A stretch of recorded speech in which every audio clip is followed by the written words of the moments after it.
And then it's like the certain individual that you talking to, she clearly said she's going to call the police, or she called the police and she made a report and she's waiting for me to, for the police to pick me up.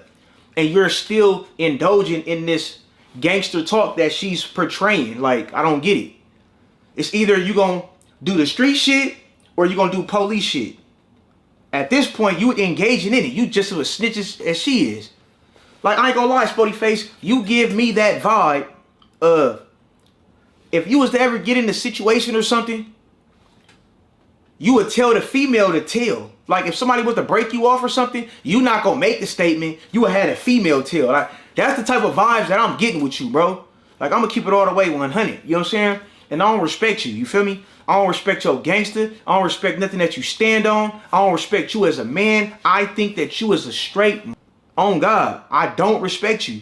I want to see how you act face to face, you know what I'm saying, without nobody around, no cameras, no nothing. You nice. You super nice, bro. You feel me? Now, like I said, a lot of people, they keep bringing up situations. Oh, with Spody Face, he was just in your face. You looking at the ground. You ain't doing nothing, bro. If you know me, you know. But I'm not gonna do no eye contact, bro. It's either we gonna get off or we ain't, nigga. Straight up. On mamas. That's why I'm like this. On G-O-D. Period. I don't give a, like, y'all can say what y'all want to say, but as a Bay Area person, we know. Why you keep giving me a vibe, bro? I'm over here filming your cousin, bro. Why you keep giving me a vibe? That's why. He got something towards Bay dudes, bro. He got receipts. You see what I'm saying? On mamas. He said, bro got fired on by a Hoover dude. His first day, he was in crutches, came to chow, a Hoover dude did him after that, but he said, but when he got right, he would run his back fade with the Hoover dude, but he played ball for years without running it. You see what I'm saying? He telling it all. He say, what he say? When my little dude from the P got into it with him on the court, he went to rally up all the Bloods and Crips and Hoovers to try to turn on us, but dudes was rocking with niggas, so didn't go nowhere. So the reason why you got a problem with me, and it's prejudice with me, because you was getting into it with Bay dudes at Vacaville. And to keep it all the way a buck with you, that's triple CMS. That's a 50-50 yard. So you be the main one talking about 50-50 yards and stuff like that, bro. You were just on the 50-50 yard. Everybody know Vacaville is like an old people home. That's like where you go kick back, bro. So cut it out. You see what I'm saying? But yeah, man, that's the reason why dude don't like Bay dudes. You was on there getting into it with my good peoples on the yard. You feel me? And you wasn't doing none of that. And if you ever been to prison, basketball is how fights get started. Let's keep it all the way 100. That's really the place to stay away from. Basketball courts, stay away from basketball courts on the prison yards, because that's where the animosity comes towards. I know, because I've been to prison and I know this. So I know dude ain't lying. You feel me? So you're prejudiced towards DC baby Draco because of what you were going through in prison. You was getting marked out. It ain't my fault, bro. Not all Bay dudes is the same. Just like all LA dudes ain't the same. Just because I'm mad at you don't mean I take it out on every LA dude or every Crip or every 40 member because I got into it with you. You feel me? Not all Bay dudes is the same. We could have been cool. We could have chopped it up. But being that you've been prejudiced, and that's why you feel how you feel. Shit, but that's on you, bro. You feel me? But at the end of the day, I don't appreciate you. From an outside looking in perspective, it really does come across like Turtle has maintained a very consistent posture toward DC that doesn't necessarily stem from one isolated incident, but more so from a broader pattern of competitive interference that's played out publicly over time. Because when you actually analyze the ecosystem of YouTube hood vlogging, and this is something you've talked about before with Inyo Business TV, in terms of motion, monetization, and algorithm placement, the numbers don't lie.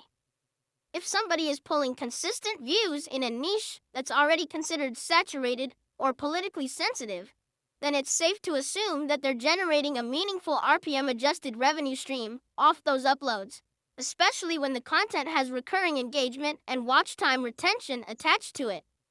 So if Turtle is observing DC's hood vlogs doing traction, views climbing, engagement rising, algorithm recommending his content across adjacent street culture commentary lanes, it wouldn't take a marketing analyst to deduce that DC is likely converting that visibility into real income. And in a digital environment where relevance is currency, somebody who may not be experiencing that same level of algorithmic push in either the YouTube space or even within the broader social work content pipeline might feel incentivized to disrupt rather than compete. Because disruption is often the fastest way to siphon attention when organic growth isn't materializing at the same rate. And that's where the historical context becomes important. Think back to how Turtle initially intersected with DC and 4Extra. Their first widely recognized crossover moment wasn't rooted in collaboration, networking, or even content synergy. It was tied to them going down to No Jumper with the expressed intention of pressing Brick Baby over prior drama that had already taken place on that platform. That entry point into the internet content space is significant because it establishes a precedent.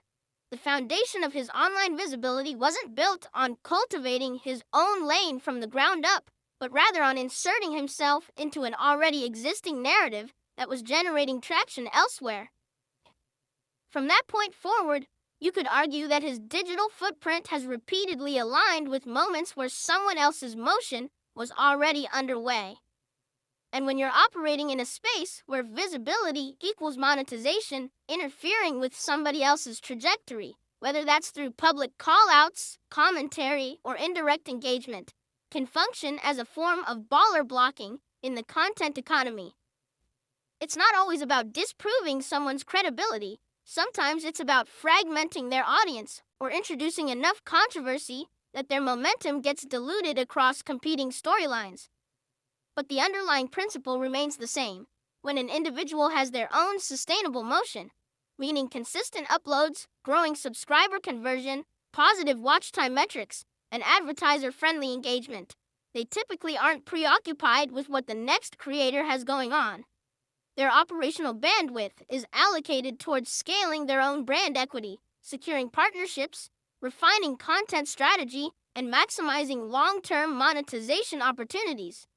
In other words, they're too invested in protecting and expanding their own pipeline to dedicate time toward obstructing someone else's. And that's a lesson that applies universally across the space, especially for platforms like yours.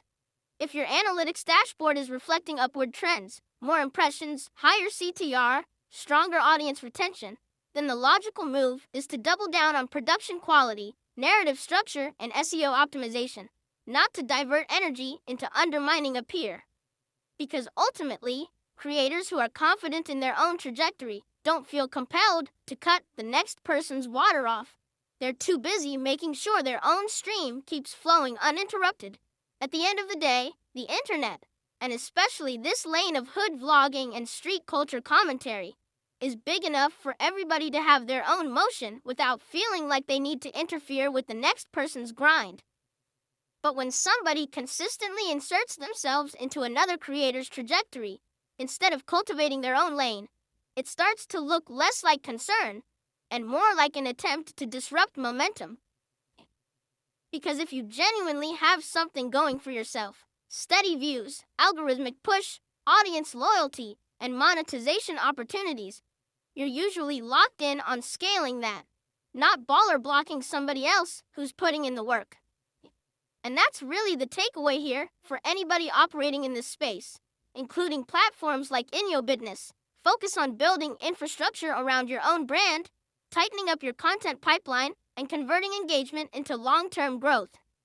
Motion attracts motion, but insecurity often attracts interference. So instead of trying to cut the next creator's water off, the real win is making sure your own stream is flowing so consistently that outside noise becomes irrelevant.